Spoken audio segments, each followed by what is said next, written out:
Welcome to the stream. This is Straight Fire Media Channel, and I appreciate my 701 subscribers.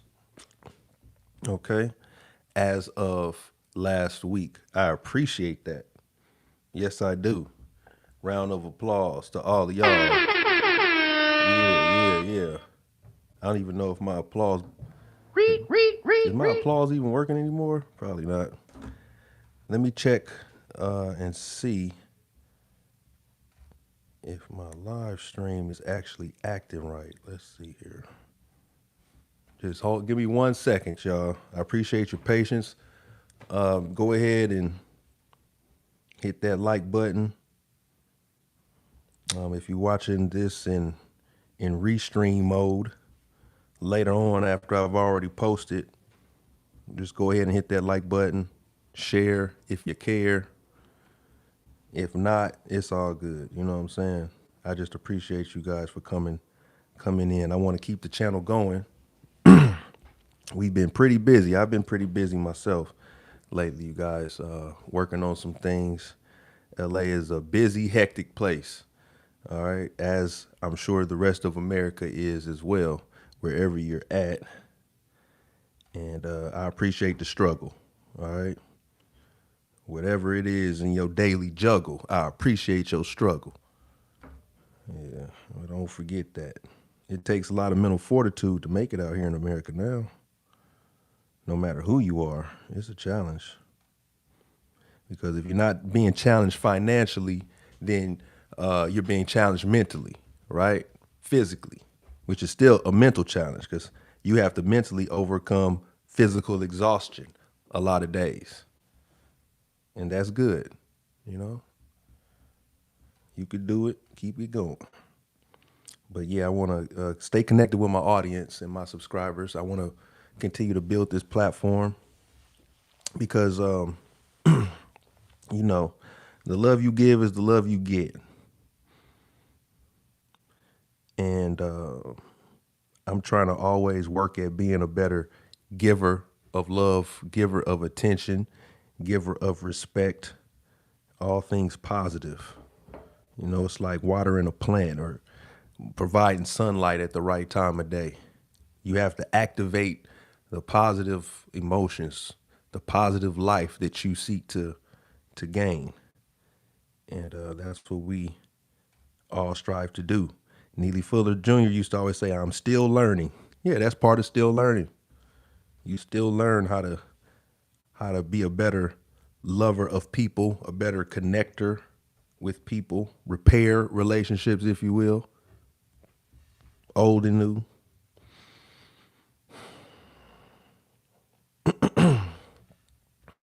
Just give me 1 second here. What's going on with this thing? I'm not sure.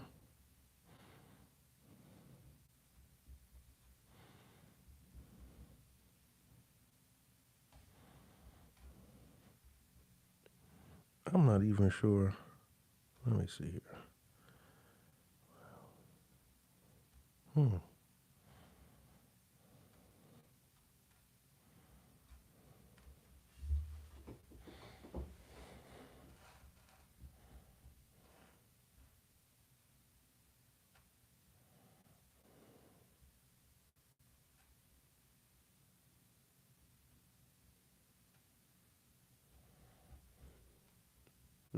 Well, whatever. I guess there's no way for me to monitor because I can't get the video to show up. Okay, there we go.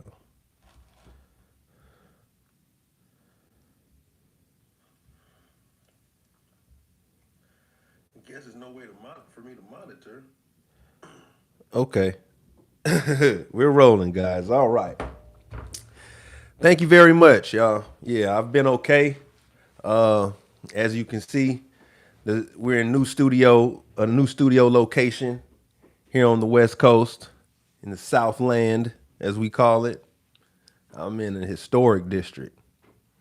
Now, I give you the historic name of where I am, and you can try to guess where that location is in present day. All right, I'm in the old Sugar Hill. neighborhood in LA. Did you know LA had a Sugar Hill? I ain't talking Wesley Snipes and Eddie Kane. I'm talking about the West Coast Sugar Hill, the place where Hattie McDaniel, I believe, was the first colored woman of color or person of color rather to integrate a neighborhood, and they had to. I think she had to go through litigation to do it, but yeah, this was the historic neighborhood, and then from her moving in, of course, others followed, and it became the Sugar Hill neighborhood for a while until it became something else. But that's where I am located. That's where the studio is located now, not too far from the prominent Hidden History Museum. All right, for those of you that are in the know. So I just wanted to reach out to my audience, tell you I still appreciate you. I haven't forgot them, getting things together to keep this channel moving. But also, we've been working on a few projects outside of social media, more of more industry work, if you will, but independent at the same time. So, stay tuned for more information on that. I'm not going to announce anything as of yet because we're still working on it, but it's going to be good. All right. I got my people in mind, and I just want to make a positive contribution to black media, new black media, which is going to be in a more of a positive direction, or at least a positive counter to a lot of the negativity that we are force fed these days in mainstream media, audio, visual, technical. We're being force fed, and the algorithms are manipulated. Yeah, the algorithms are slightly slanted towards a manipulation that doesn't favor everyone equally. Let's just put it like that. All right. So we're not going to sit here and sugarcoat anything. AI is a potential problem when it comes to natural humanity, of course, because this is a synthetic and artificial humanity, if you will. And anything that goes against nature that isn't constructive is by default destructive. And we must keep that in mind. You have to stay constructive in most things that we try to do out here. When we wake up every day, we're like an insect or an animal or, a plant life, if you will. We have problems that we need to solve in order to continue living, reproducing, thriving. Okay. And this is how human progress is made. Me, myself, personally, I am a big fan of history. That was my favorite subject in school, you know, because I was no mathematician. All right. And the sciences, I don't know, you can blame the teachers or just maybe my cognitive abilities were lacking or something, but they never made it clear. They never made it plain, never made it simple enough for me to digest as a whole. I understand basic concepts and things of that nature, but it seems like, at the time it was confusing to me. And sometimes, you're a victim of bad coaching. So I'm not always quick to blame the pupil for not being able to, filtrate that information that was given to them. Sometimes it's the teacher that it's coming from. Sometimes they're just not good teachers. Every teacher isn't a good teacher. All right. As we all know, uh, going on in society today, teachers are supposed to do something, not do someone, not do somebody, right? They're busy doing somebody instead of doing something positive, you know? And it's pretty bad. It's pretty bad. Yeah, because when it was male teachers violating the pure essence of a student, the trust and free will of a pupil, they threw the book at him, right? When it was a man that got caught sleeping with a little girl or even a teenage girl, they're still young and it's still illegal. They got the full weight of the law levied against them for the most part. And now you have a epidemic of female teachers, mostly young, white, and Latina, from the stories that are reported, mostly young, white, and Latina students that are being found out to have these relationships, these sexual love affairs with students that they deem attractive. Now, some of them are boys that are maybe 17, 16 years old, right? And most of them are athletes or more physically developed. But even you got the sick side of the spectrum where you have women trying to get impregnated by 11-year-old, 12-year-old boys, that are not physically developed at all, but are still having sexual relationships and inappropriate liaisons with their teachers, right? These teachers are ranging from being in their early 20s, right? Fresh out of school, maybe in the Teach for America programs, these young, freshly married, or you have 30, these teachers that are in their 30s that are also uh, having the affairs. These women are in their 30s, they're married, maybe have 3 or 4 children, and the marriage has soured, and they find excitement in having sort of a midlife sexual crisis, if you will, where they're going back, reaching down to their little girl inside and having relationships as if they're the ones that are in school and not the ones that are teaching and the authority figures of the school. It's a very interesting phenomenon, but this is what's happening in society, a piece of what's happening in society. All right. Now, we all live our daily lives. People don't have time to worry about every little instance of uh, satanic, demonic human behavior, the lowest immoral compasses that we can even fathom that people can have. How can we not have any sense of morality? Well, the comforting fact is most of us do. Most people are good people, right? That's what we tell ourselves. That's what we deep down inside hope. When we are raising children, when everyone raising children and professing their aspirations for their seeds, they're saying, yes, we want little Johnny, right? Little Sarah. We want our little boy and girl to grow up and be honorable people, God fearing, proud of their country, proud of their heritage, whatever that is from. I want them to be into their family history, right? And into world history. I want them to have an appreciation for everyone's culture, but I want them to love their culture above everyone else's, right? I want them to have the sense of pride that I see myself as having, but never really fully have the opportunity to express. Nevertheless, I'm going to instill this into my children, so they're going to be great. Okay, that's a noble idea, right? That's a great intention for your seed. This is your energy, by the way. This is your life force that you are unleashing onto the world. So yes, you would like them to be these Superman and Superwoman, ultimately, based on the raising that you did. You're gonna swell up with pride. You're gonna shed a tear of happiness, right? And you're gonna emote sighs of relief because you did it. You created these great people. Now, this is very idealistic, right? Very optimistic. But reality is, what? Hey, it's hit and miss. You never know what you're going to get because society's synthetic influence, not your natural, your would-be natural influence. If you could, you would pump your child full of you would pump them with the least amount of chemicals that you could possibly pump them with and still, not be breaking any laws, still be in compliance with schools and swimming pools and shit like that, right? But you never know the effects of, let's just say vaccinations, right? Social media, music,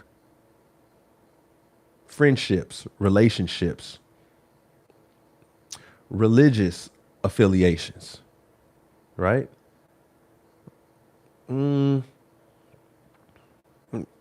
interactions with the local community, proximity, if you will, the rapport with the people in your proximity. This is all important in the development of a child. This is all influential in what that child is going to become, right? So, the only thing that we can do that is for sure, besides give our energy and our love and our effort and support, money, energy, attention, and time, shout out to Free Agent Lifestyle. Besides that, those of us that have a belief in spirituality, in God, a higher power, if you will, you could try to evoke that faith, right? You can try to implement that faith onto every situation and hope for the best, if you will. Some people want to boil it down to hoping for the best. Some are praying for the blessing. Some are expecting the blessing and have faith in it. All right. So all of that goes into what a human being will become, how constructive a human being will be. Right. Now, the opposite of that, what about destructive? Where do destructive human beings come from? Where do these demon seeds emanate from, if you will? You know, out in other styled videos where I am joking and, making parodies of human life, I made reference to the demon seed. Where does the demon seed come from? When I say demon seed, what do I really mean demon seed? Demon seed. Are there any such things as kids that are just born evil? Right? People that were destined to be just destructive beings on this planet.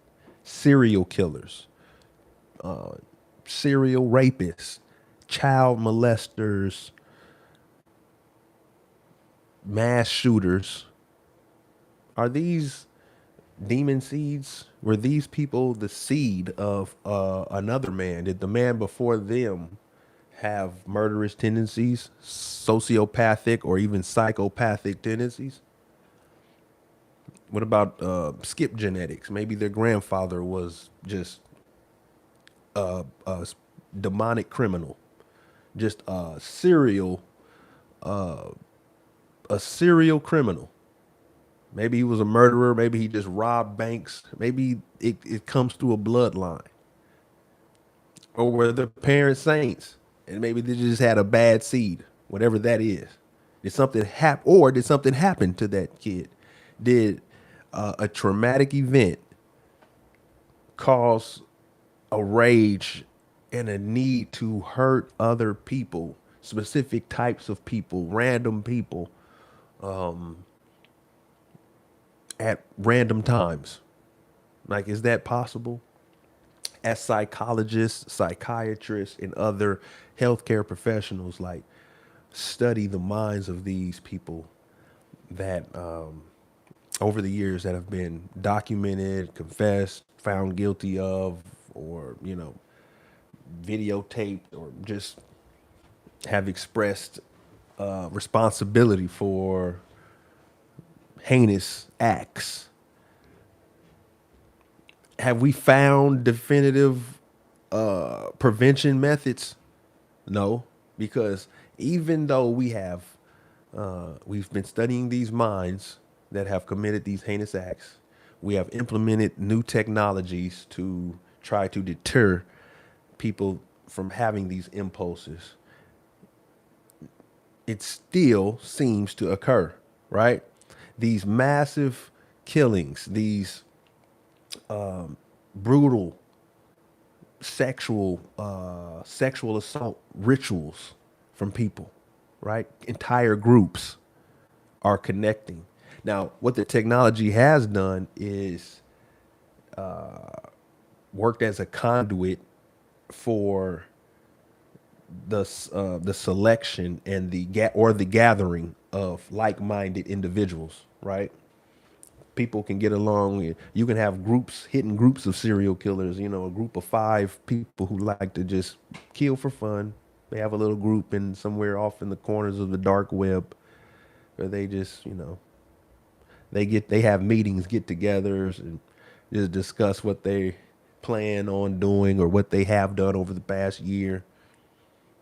Because that one killer, Israel Keys, over the past, or maybe like a decade ago, Israel Keys, that was an interesting case where he just, I mean, that guy just had the urge to kill. He had a normal family, this normal life, if you will, and would fly out of town, dig dig holes and little botched graves and all these things and hide tools and body bags and all the weaponry he needed, then fly back, continue his normal life, then fly back at a later date and find somebody to just randomly kill and throw into the hole that he already dug and then fly back. And he said he did it just because he had the urge to kill. Now, if there is such thing as a demon seed, I would think that someone that acts like that would be that type of seed. And the scary part about an Israel Keys is that behavior could be mimicked. It could be a common behavior from many different people. When you have a nation full of unsolved murders, and you have random people being found in random places, people are performing, or they're acting out an evil impulse, because the evidence tells us that people that are not committing crimes or in businesses, let's say, or gangs or cartels, where they're not in the business of being killed as part of, you know, the daily rigmarole. You got random people that are coming up missing and random people that are being found dead. Now, law enforcement agencies have not communicated as of late. They haven't been the best communicators of information interdepartmentally. So there's not like one national database until you start to get the feds involved, or each state's bureaus of investigations. And then when you do get those agencies involved, that's when the interpersonal social conflicts come up within the police departments themselves. People think that they're better than the people that are coming trying to help. And in that human conflict, right, killers get away with killing. Mass murderers and serial killers get away with being mass murderers and serial killers, because you got the people that are supposed to be helping, they're bumping heads. Yeah, when a case is important enough, the feds will come in and oversee the whole jurisdiction, right? And that's when things get done a little bit more efficiently. Have you noticed that? Yeah. So, needless to say, it has always been my theory that there is, like how there have been active serial killers over the years, that has not stopped. The technology has not deterred these people from their acts of violence, if you will.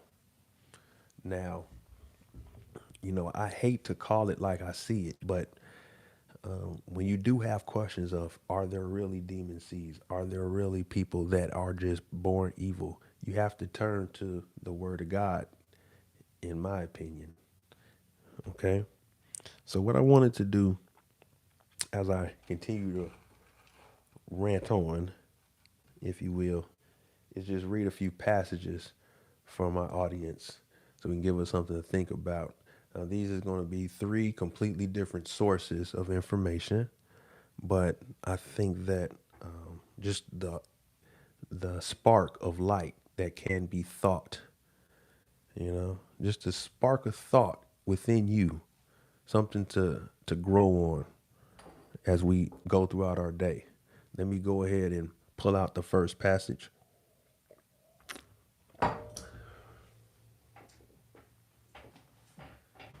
going to start out with a Bible verse, okay? We're going to start out with a Bible verse this morning, and I'm going to the book of Deuteronomy, chapter 30. All right. Deuteronomy, chapter 30, starting at verse 1. And we're just going to read through. All right. Now it says here, this is the King James Version. And it shall come to pass when all these things are come upon thee, the blessing and the curse, which I have set before thee, and thou shalt call them to mind among all the nations, whither the Lord thy God hath driven thee, and shalt return unto the Lord thy God, and shalt obey his voice according to all that I command thee this day, thou and thy children, with all thine heart and with all thy soul. That then the Lord thy God will turn thy captivity and have compassion upon thee, and will return and gather thee from all the nations, whither the Lord thy God hath scattered thee. If any of thine be driven out unto the outmost parts of heaven, from thence will the Lord thy God gather thee, and from thence will he fetch thee. Okay? And the Lord thy God will bring thee into the land which thy fathers possessed, and thou shalt possess it. And he will do thee good, and multiply thee above thy fathers. And the Lord thy God will circumcise thine heart and the heart of thy seed, to love the Lord thy God with all thine heart and with all thy soul, that thou mayest live. Now we'll pause it right there, okay? I want to trigger that. I want to just leave you with that verse there, all right? I want to leave you with that verse. That's God's word, okay?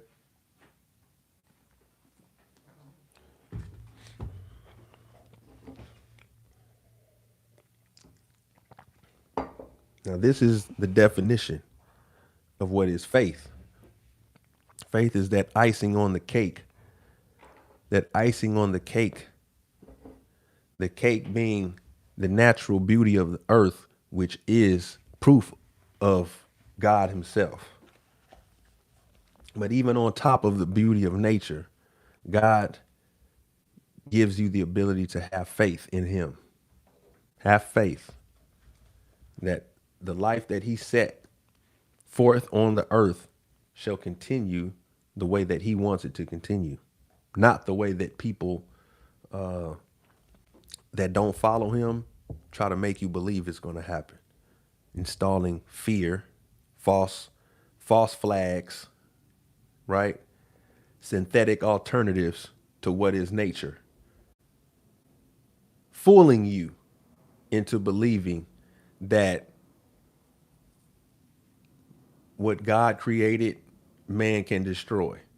That's the lie that human beings are taught to believe. And that's the lie that you must fight against. All right. Now, back in the day of the African holistic spiritual systems, I'm going to read a passage from Dr. Africa's book, African Holistic Health. Okay. It's about the mystery system. This is corroborated information. After working in the ER for a couple of years here in LA, it's interesting to hear about or to read and study about the mystery system and how Hippocrates, which is where the Hippocratic oath is derived from, was actually a student of the mystery medical system. Okay, so let's just read this little passage here for you. This is Dr. Llaila Afrika, may he rest in peace.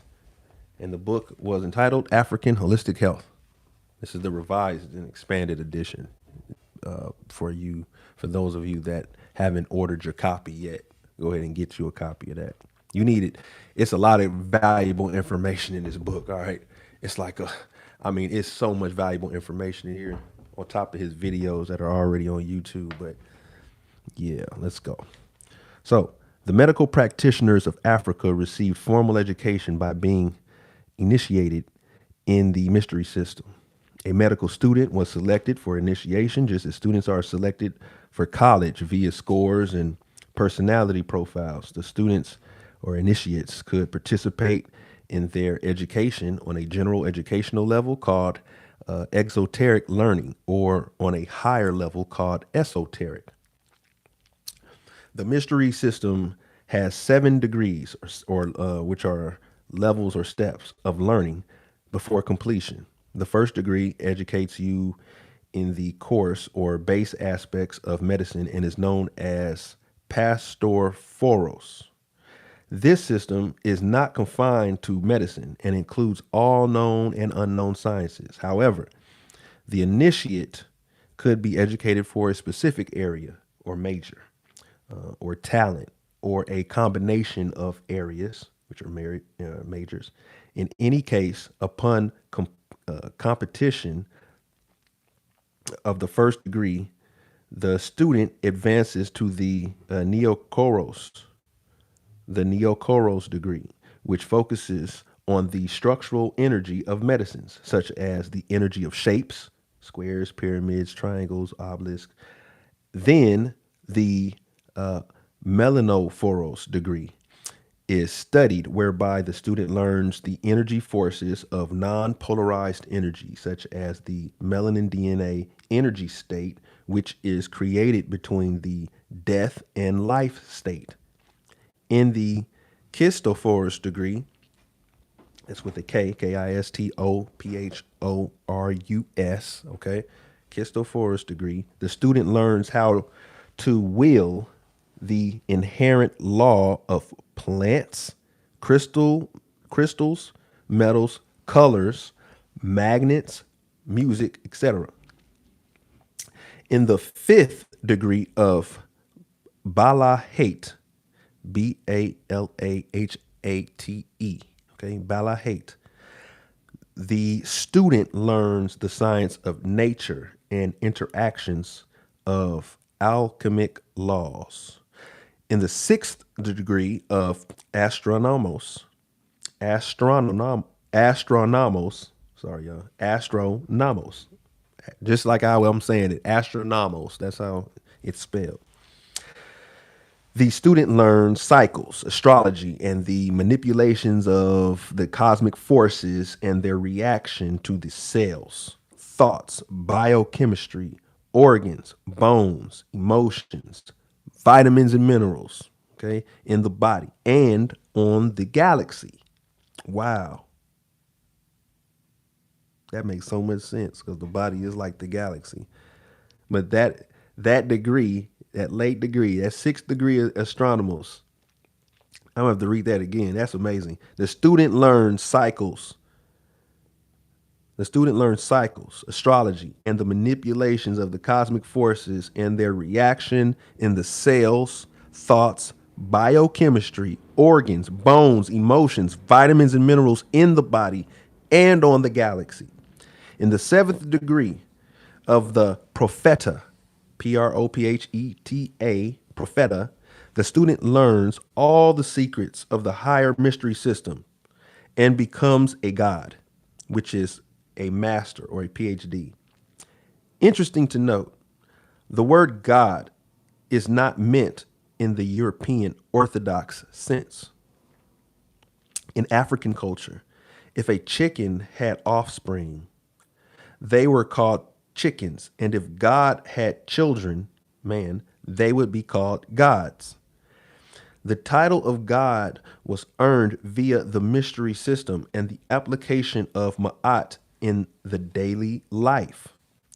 The course completion could take up to 13 years or more, a combination of high school and college. Today, the course has to be adapted, reduced and translated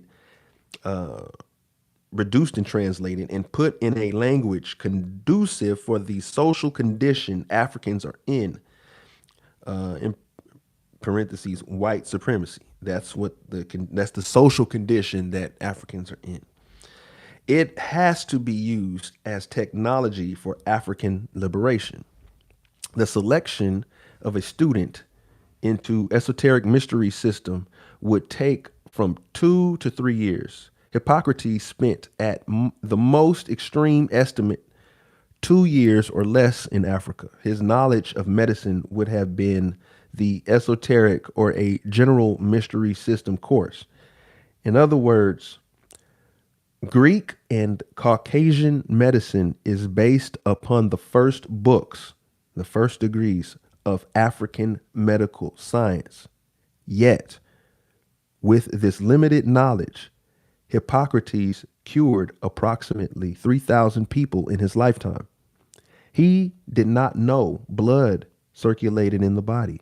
He used the books stolen from Africa along with the information taught by the priest or monk, health practitioners of the Asclepius temple cult. Asclepius temple cult. And I'm going to spell that for you guys, okay? That's Escalipus.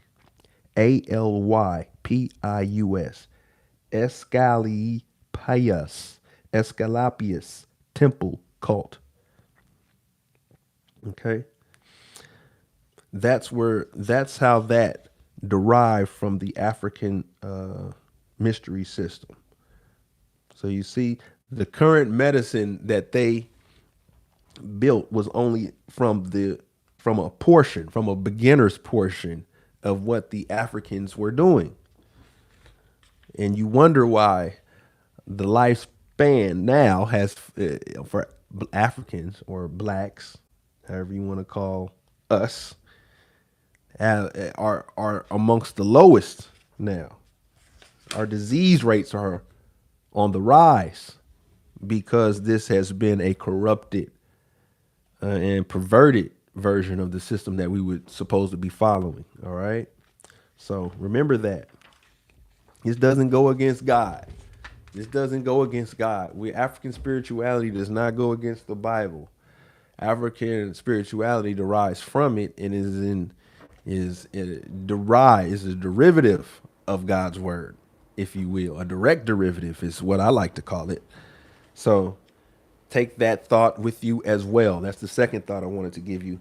And before I conclude, okay, just like an essay, you have your beginning, your conclusion, your middle, and your end. I have one more passage. And I thank you for tuning in. I'm not desperate for support yet, but, I may start asking for support in the future. But for right now, just support me with a like, okay? Just support me with a like and a share and a subscription, if you will. All right, so what did I want to do next? I wanted to take you back, as I am a great student and fan of history. I want to read a little excerpt from a classic work from Mr. John Hope Franklin called The Militant South. The Militant South, my good people, by John Hope Franklin. And as we examine the causes and the reasons and realities of our existence and why we exist in America the way we do, we must look at history first. We must look at history first. That's right, class. We must look at history first. Y'all remember that guy? He had a whole career off of being a bland history teacher. Actually, he could have taught any subject. How can a student stay awake in a class when your teacher talks like that? I mean, that's got to be the worst torture ever. Let's get down with our bad selves. All right, so I'm going to read an excerpt right here. We're going to just start off. We're going to just go right in. I'm not even going to go to the middle. I'm going right to the front. We're going to start at page 1. Background of violence. Yes, background of violence. So you know where this is going, all right? So let's go, class. In 1857, Edmund Ruffin, Virginia's perennial defender of Southern rights, was on the warpath. This time, he had good reason to indulge in more than his usual amount of vituperation against the North. There was enough irresponsible talk about the higher law and the defiance of the Dred Scott decision by Northern abolitionists to aggravate even a lukewarm Southerner. And the man who was to fire the first shot at Fort Sumner was not lukewarm. As an elder statesman of the Southern cause, he wrote a series of 5 articles for the Richmond Inquirer and D. Bow's Review. He poured out his wrath against those who threatened the South and warned that such actions would lead to a disruption of the Union. Why would the people of the North pursue a course involving such reckless disregard for the future of the nation? Ruffin asked. The answer was that they did so because they lacked respect for the military strength of the South. Consequently, they supposed that they could, quote, vilify and wrong the South to any extent that interest or passion may invite without danger to the North. A decade earlier, Publicola of Madison County, Mississippi, had warned Northerners that they, quote, should know enough of Southern character to satisfy them that blustering and bravado are useless, and that the Southern people will at all times be ready to punish any invasion of their rights. Now, see, at this time, the South was hella bold, right? They were really bold because they were strengthened already. They had so much black blood in that soil, and blacks have been around them for so long, and they felt dominant over blacks. So therefore, they felt dominant over anything. They're like, they ain't gonna mess with us. So let's continue. Regarding the character of the Southerners, there was almost universal acknowledgement of their remarkable spirit and will to fight. Indeed, the reputation of the Southerners' readiness to fight was so well established that when the Northern spoke harshly and insultingly of Southern civilization, they could not have been unmindful of this trait. It might be said that the Southern hand rested nervously on its pistol, knife, or sword, and most visitors eyed this threatening posture with proper respect. Even before the war for independence, a British traveler in South Carolina and Georgia observed the rural life and the constant use of arms promoted a kind of martial spirit amongst the public. And, quote, the great dangers to which they were always exposed habituated them to face any enemy with resolution, end quote. In 1846, the scholar Alexander Mackay described the, quote, fiery blood of the South, unquote. A decade later, James Sterling was disturbed by the proneness to violence and the readiness to fight, which he observed in the southern states, where, quote, wild justice easily degenerates into lawless violence and bloodthirsty ferocity is developed amongst the ruder members of the community, end quote. While the Southern reputation for militancy was viewed with interest and apprehension by some, it aroused considerable criticism and contempt on the part of others. William H. Russell, correspondent for the London Times, conceded that Southern gentlemen, quote, travel and read, love field sports, racing, hunting, and fishing, and are bold horsemen and good shots. But after all, he concluded, their state is a modern Sparta, an aristocracy resting on a helotry. Oh, no, and I'm sorry, an aristocracy resting on a helotry and with nothing else to rest upon. They entertain very exaggerated ideas of the military strength of their little community, although one may do full justice to its military spirit, end quote. In the practical application of this militancy, it is distressing to Joseph Holt Ingram to find violence so completely accepted that no youngster was entitled to the claims of manhood, quote, until made the mark of an adversary's bullet, end quote. The reputation for fighting did not always command respect, nor even serious consideration, but it came to be identified as an important ingredient of Southern civilization. Southerners disagreed with many judgments and their way of life, but they never resented the assertion that the martial spirit was a significant feature of their character. Thus, William Ellery Channing's comment on the South's impetuousness was praised as a, quote, finely drawn picture, end quote, that displayed the hand of the master. Articulate Southerners promoted the idea of their ferocity, if not bloodthirstiness. Edward B. Bryan thought the prospect for successful succession bright because the Southern fighting spirit was distinctly superior to the Northern. Quote, as to the natural military spirits and predilection of the two people, he said, we believe that there can be but little difficulty in reaching a definite conclusion, end quote. The pursuance and mode of life of the Southerners, quote, joined to their proverbial love of country, create a spirit within them which once aroused never could be conquered, end quote. What Bryan was saying in 1850, others had already said and would continue to say for another decade.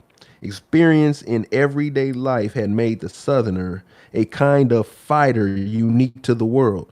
His ordinary amusement was the chase, and as a hunter, horseman, and rifleman, he was almost naturally trained to war.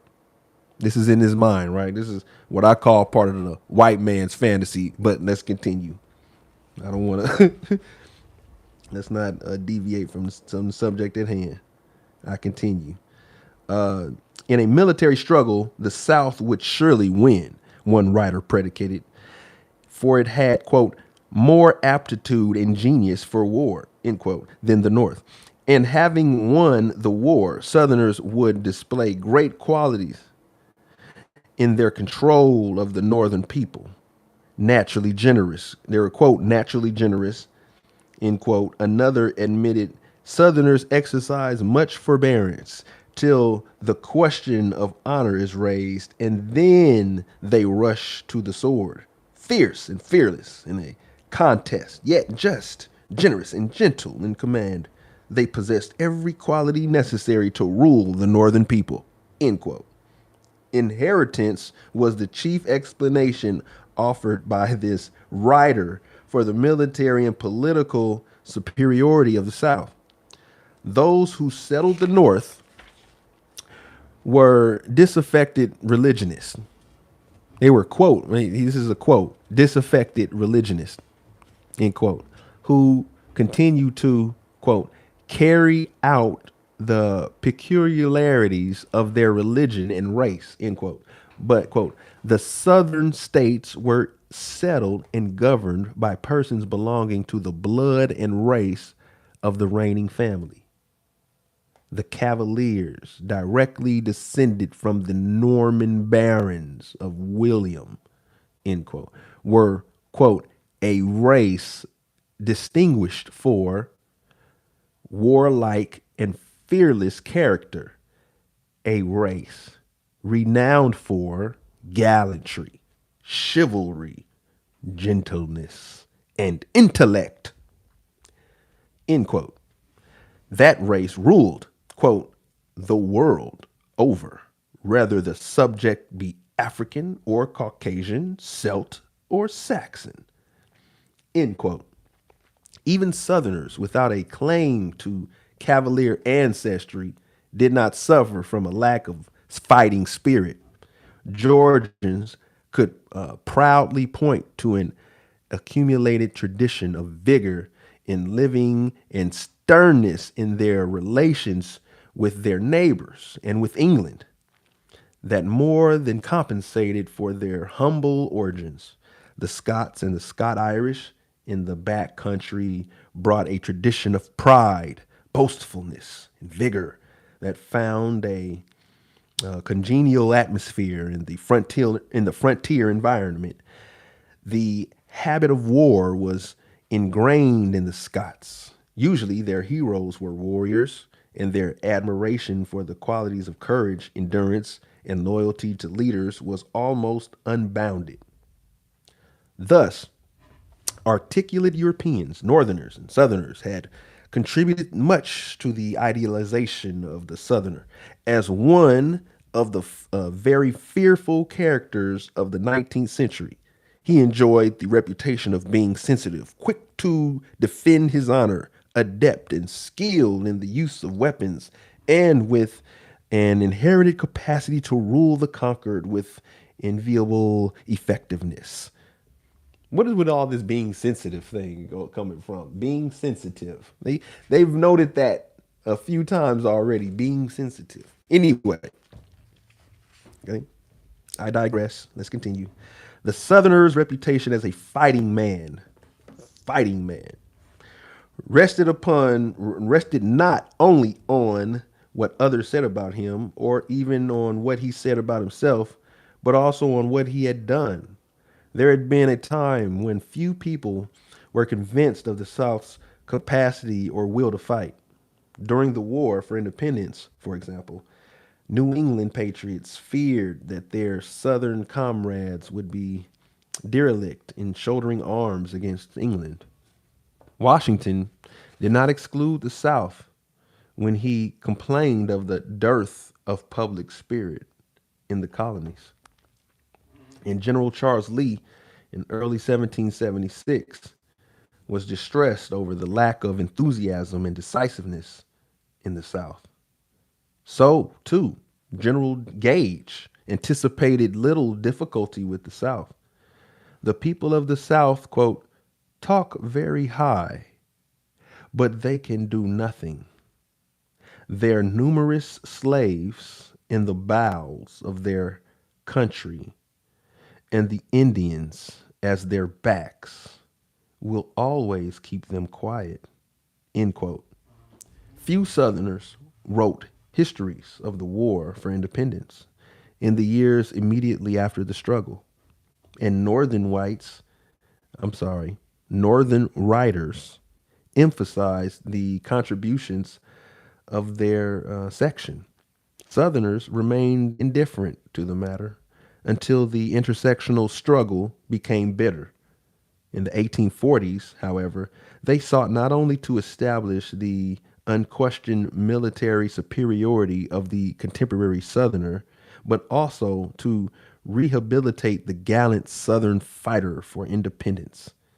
In American loyalist Lorenzo Sabine noted, this effort to glorify the Marshall South, quote, South Carolina, he charged, with a northern army to assist her, could not or would not even preserve her own capital, end quote.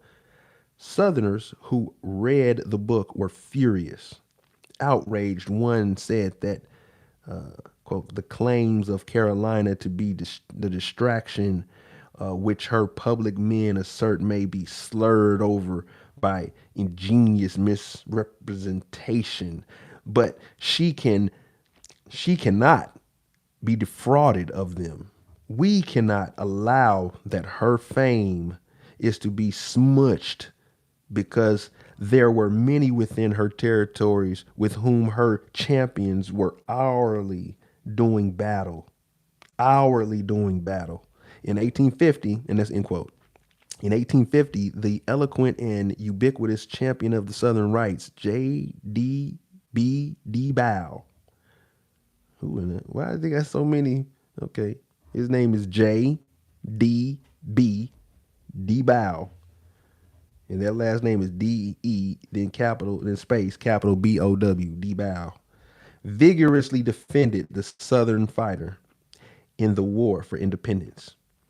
In an address in New York, he asserted that the South, never wanting in chivalrous devotion to never wanting in chivalrous devotion to the cause, supplied fully 1/3 of the yearly enlistments for the war. From many quarters came defenders of the South's role. William Martin recalled that England's defeat in South Carolina resulted from the heroic sacrifices of the men and women of that state. Colonel Lawrence M. Kite insisted that the revolution in South Carolina had been, quote, conceived and organized by the native population, end quote. There might have been some division, he admitted, but the constituted authorities of the state committed her from the first to the revolutionary movement, and she neither wavered nor faltered throughout its progress, end quote.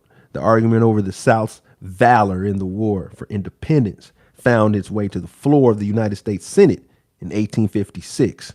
In a debate on slavery, Charles Sumner asserted that the institution had long been a burden to the country and taunted Senator Andrew P. Butler of South Carolina for his state's dereliction during this war.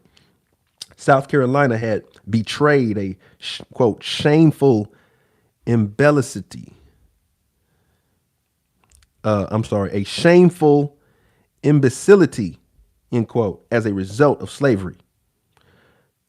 The following month, Butler, who had been absent when Sumner spoke, rose to answer, quote, I challenge him to the truth of history. He asserted, there was not a battle fought south of the Potomac which was not fought by Southern troops and Southern slave holders. End quote. Indeed, South Carolina had given as much to the cause as Massachusetts. In the 1850s, the Mecklenburg Declaration, Morris Creek, Camden, Utah Springs, King Mountain, and Yorktown became major Southern triumphs.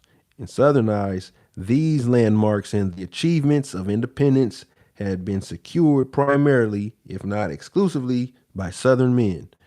Doubtless, these experiences had stimulated the South's martial spirit. The sheer inadequacy of its defenses at the outbreak of the war with England had been terrifying to contemplate. Just before the war, an Englishman said that Charleston, the most fortified town in the South, had only 3, quote, apologies for fortifications, end quote, and that the common town militia, if possible, makes a worse figure than the trained bands of London. Later, Southern writers were to speak of the lack of defenses in their section, the inadequacy of the support from Philadelphia, and the, quote, severity and frequency of her fields of fight, end quote. Indeed, the bitter experiences during the siege of all Charleston and the ignominious defeat at Camden were not soon to be forgotten. Southerners could well have decided that thereafter they should keep their powder dry and keep plenty of it.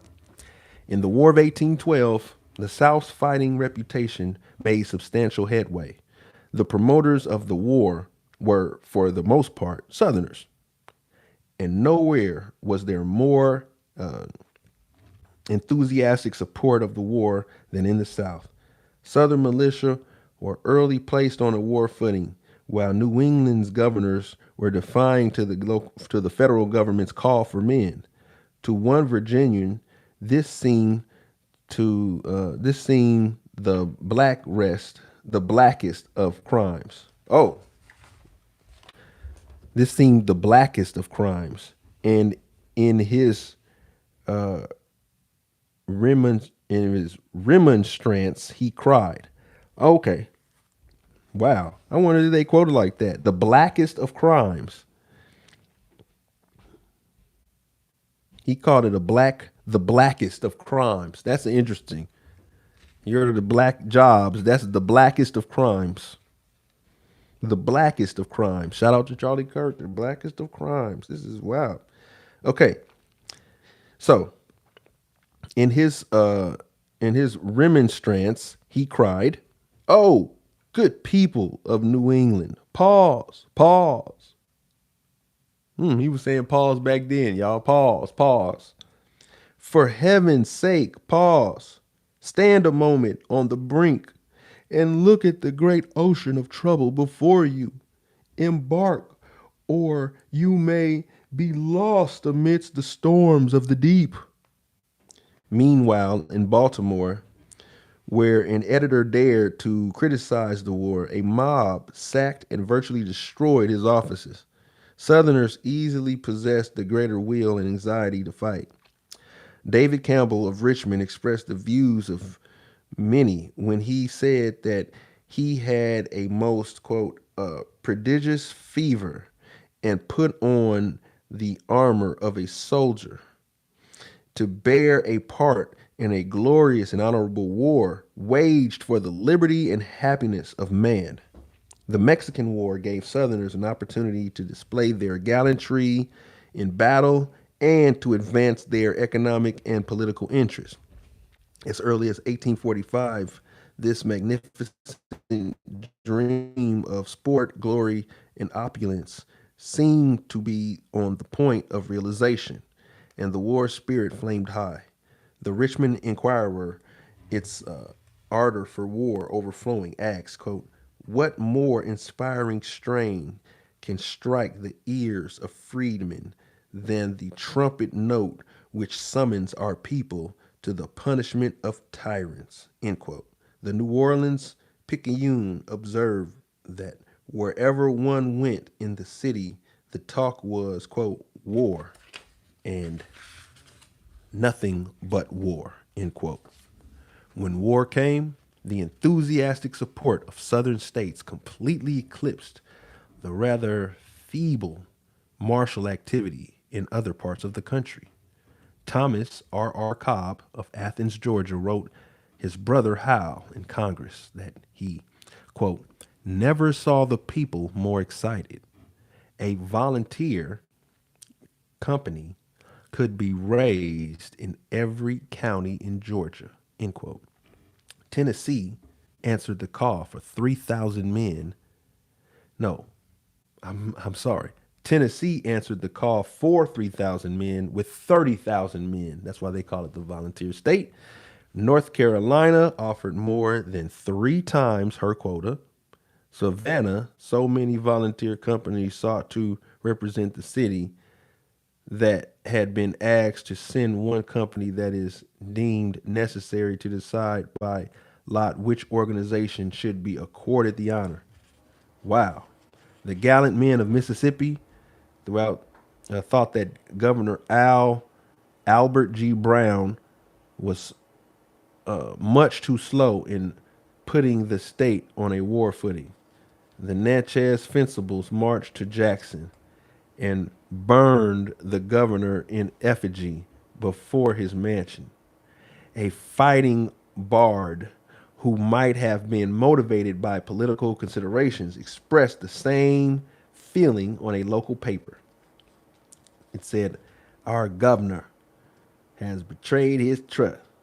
He has disgraced our name, and for his treacherous acts, we have condemned him to the flame.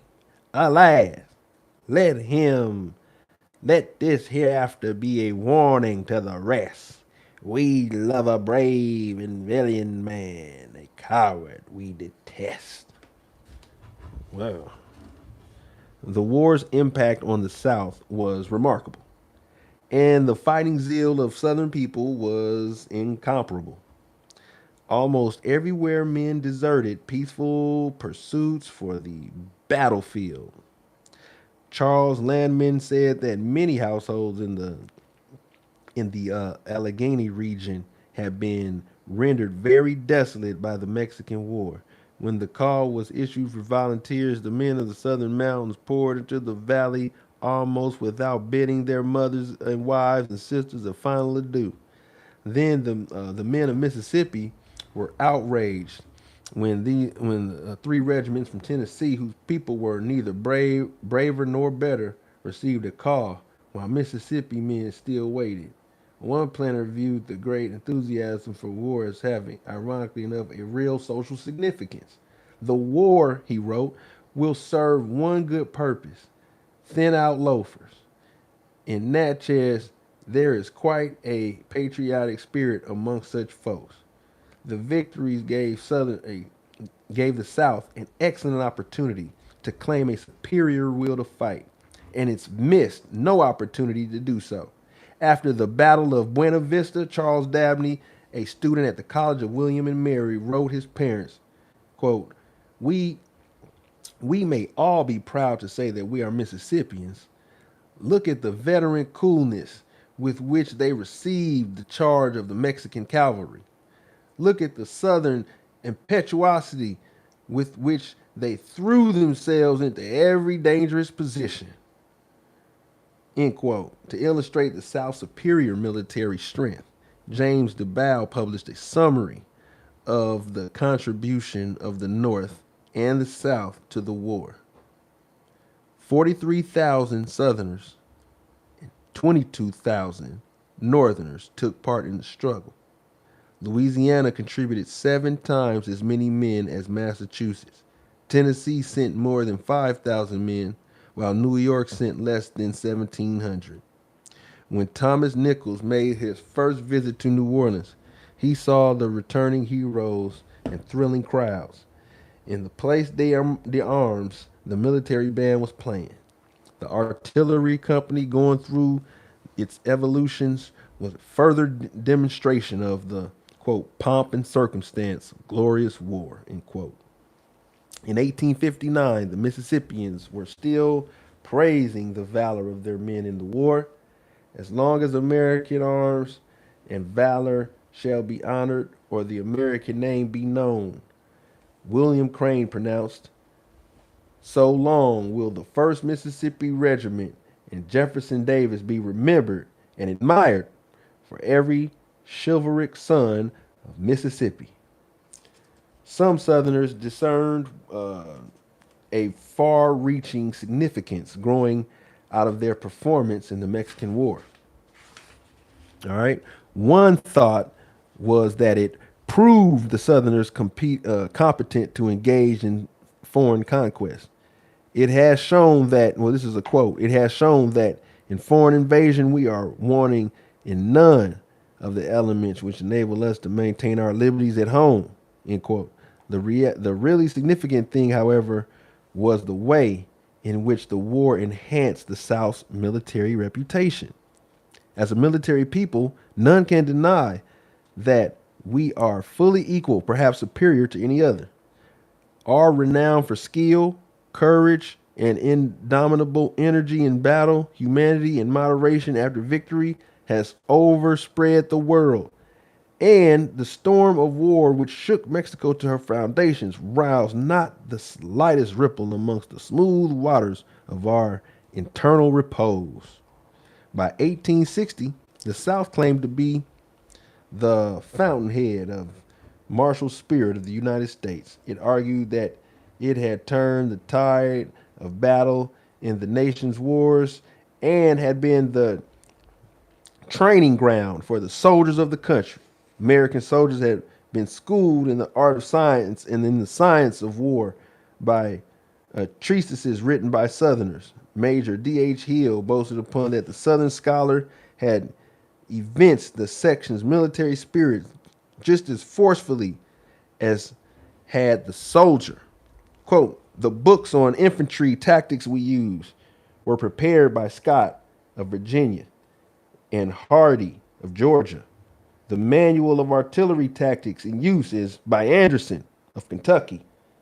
The only works in this country on the science of artillery written in the English language are by Kingsbury and Gibbon of North Carolina.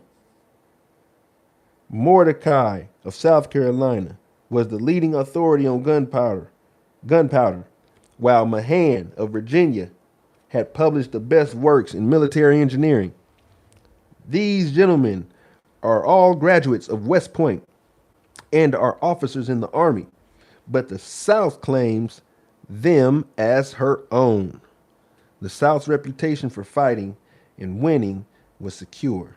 This reputation was more firmly established in the minds of Southerners than anywhere else. To be sure,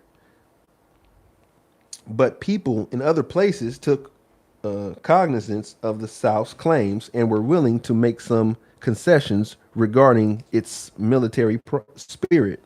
Wars, however, had their limitation in strengthening and the military reputation of the Southern men, for there were years in which there were no resort to arms against British, Indians, or Mexicans, but day-to-day experiences kept them in practice. Many were hot-headed and high-tempered, and in personal relations conducted themselves as though each were a one-man army exercising and defending its own sovereignty. Sorry. Duels, like I challenge you to a duel. I challenge you to a duel. Pow! Duels in the South were, quote, as plenty as blackberries, end quote. Okay? That's how often they did. Duels were as plenty as blackberries. That's a quote. In Mississippi in 1844, traveling in the Southwest in the 1830s, Ingram saw and heard about much violence. In New Orleans, quote, the rage for dueling is at such a pitch that a jest or smart repartee is sufficient excuse for a challenge, end quote. What manner of men were these who could refer to an appointment for a duel, quote, with the nonchalance of an invitation to a dinner or a supper party, end quote? When there was not when there was not dueling, there was fighting. The public walks were arenas for sport amongst the rustics, most of whom carried weapons and, quote, counted on the chance of getting into difficulty, end quote. This violence was described with a mixture of jest and disgust by an Alabama editor. A mixture of jest and disgust. This was a culture of violence where people were, the Hatfields and the McCoys was light work. These people was walking around looking for the drama. You think the hoods are bad now? You couldn't cross the street without somebody staring you down, ready to knock your block off with anything back in those days in the South. That's how militarily turned up. We're going to call it that. We're going to interpret it as that. Militarily turned up. That's how militarily turned up they were. This is documented. This is factual, actual history. His story. Not my story. This isn't a mystery. This ain't my story. This is a history. His story. Because he wrote it. I digress. Let's continue. All right. So the violence was described with a mixture of jest and disgust by an Alabama editor. And he said this. This is what the Alabama editor wrote. Okay. The summer sports of the South, as Major Noah calls them, have already commenced in Huntsville. On Monday last, in the court square, and during the session of court, too, a man by the name of Taylor stabbed another by the name of Ware in such a shocking manner that his life is despaired of. This stabbing and dirking business has become so common and fashionable that it has lost all the horror and detestation among our population. That was his quote. People was just stabbing each other in the heart to death in the middle of the street, in front of everybody. They didn't even care. It was like that. Freddy Krueger, Jason, Friday the 13th, not in the dark, in the daylight. Imagine that, in the daylight, Jason with no mask on. Remember? Just imagine that. Imagine Jason with no mask on in broad daylight in regular street clothes and didn't run after he did it. Shout out to what movie is that from? Let's continue. I digress again. In Florida, Bishop Henry Whipple found the fighting spirit prevalent even amongst the community's more responsible members. On one occasion, a member of the grand jury went outside where he found his son of 8 or 9 years of age fighting with another boy. The father, this is a quote, the father looked coolly on until it was ended and then said, "Now, you little devil, if you catch him down again, bite him, chaw his lip, or you'll never be a man." End quote. The bishop said that the father's attitude was, quote, only one of the numerous specimens of this fighting spirit only to be found in the South, end quote. The fighting spirit was no respecter of class or race, and the willingness of Negroes to resort to violence shows the extent to which such conduct pervaded the entire community. Well, shit. Well, I mean, they couldn't just sit in there getting stabbed by Jason. You have to defend yourself at some point. I continue. Fearful. Oh, I'm sorry. Let's go. Free Negroes fought.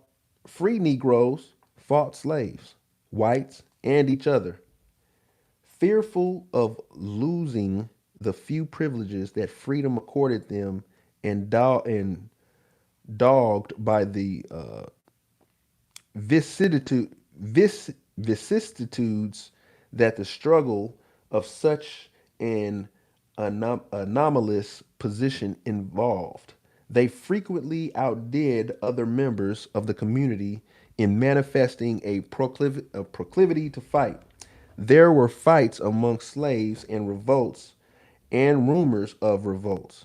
Owners and overseers, moreover, occasionally met foul play as they undertook to supervise and punish their slaves. The people of Louisiana were excited in 1845 over the murder of a Cato Parish man, a meal superintendent.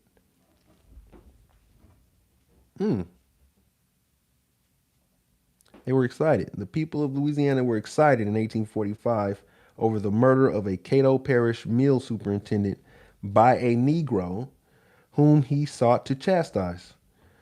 What was more, the New Orleans Bee complained, quote, instances of this kind are becoming quite numerous.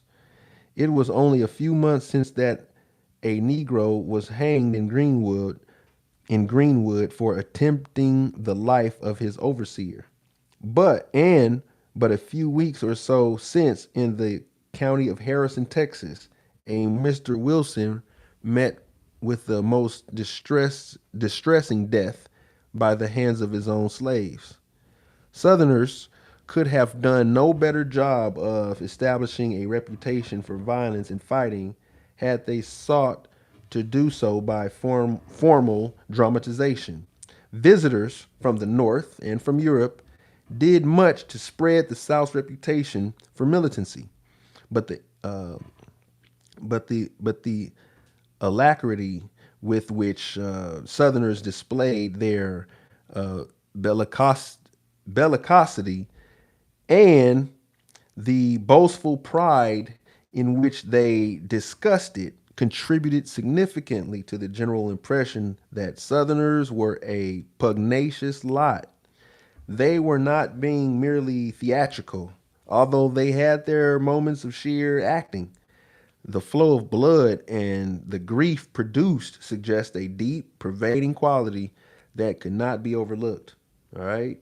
Violence was inextricably woven into the most fundamental aspects of life in the South and constituted an important phase of the total experience of its people. Fighting, in conclusion, y'all, in conclusion, we're almost done. I'm about to wrap it up. In conclusion, for this first part, that is, all right? Fighting became a code by which men lived. Southerners themselves were apt to explain their dueling and other fighting propensities by pointing to the aristocratic character of their society. But this explanation seems somewhat flattering. The aristocratic element was much too inconsequential to give a tone of manners to the whole community, and the widespread existence of violence, even where there was no semblance of aristocratic traditions, suggests influences other than those of the select. The prevalence of violence was due in part, at least, to the section's peculiar social and economic institutions. Slavery, if you will, the peculiar institution, and to the imperfect state of its political organization. That's a nice way to put it. The passions that developed in the intercourse of superiors and inferiors. What a colorful way to illustrate that, huh? The passions that developed in the intercourse of superiors and inferiors. Wow. Showed themselves in the intercourse with equals. For, observed Sterling, quote, the hand of the violent man is turned against itself, end quote. Far from loathing violence, the man of the South was the product of his experiences as a frontiersman. Oh, Lord. See, mental health has always been an excuse for certain people. Indian fighter, slaveholder, self-sufficient yeoman, poor white and Negro. He gladly fought, even if only to preserve his reputation as a fighter. Even if only to preserve his reputation as a fighter. All right, and we're going to end there. All right, we're going to end in chapter 1. I just read the whole first chapter to you. That gives us the background on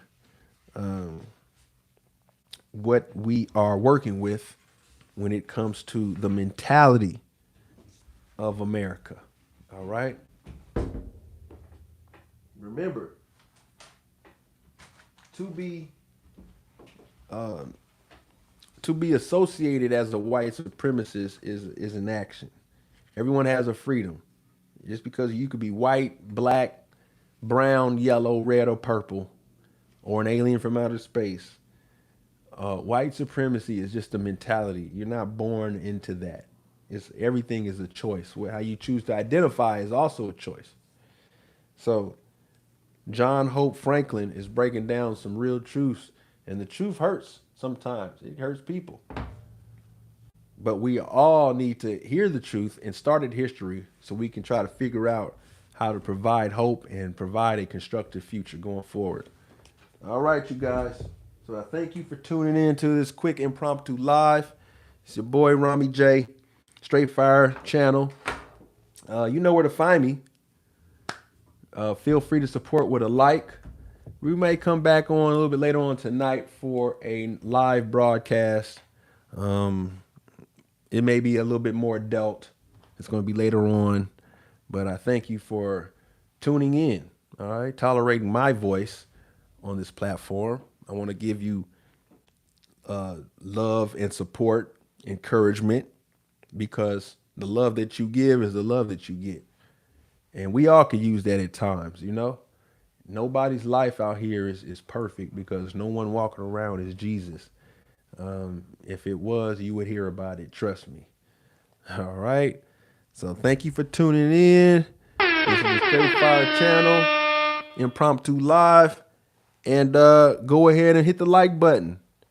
I'm out. Watch some of the old videos. Feel free to support. Peace.